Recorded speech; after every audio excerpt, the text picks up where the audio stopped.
हथिया से घोड़ावा को मन बाबा अइले हो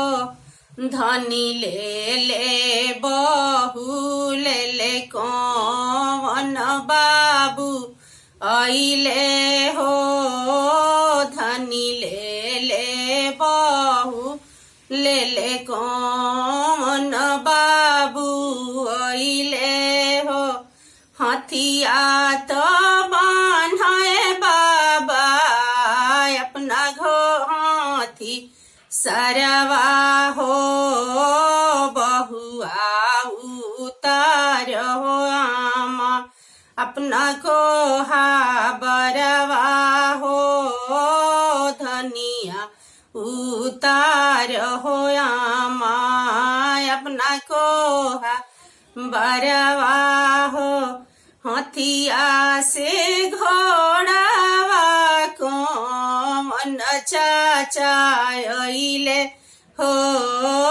धनी ले बहू ले को मन बाबू अइले हो धनी ले बहू ले को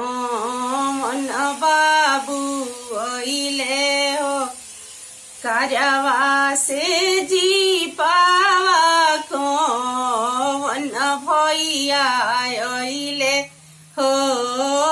धनी ले बहू ले को मन बाबू अइले हो धनी ले बहू ले को मन बाबू अइले हो घोड़ावा तो बान्हे चाचा अपना घोड़ा सरवा हो बहुआ उतार हो चाची अपना को बरवा हो बहुआ उतार हो चाची अपना को बरवा हो गड़िया लगाव हो भैया अपना गए राजवा हो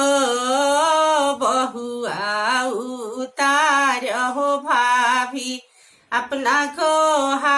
बरवा हो बहुआ उतार हो भाभी अपना को बरवा हो बहुआ उतार हो भाभी अपना को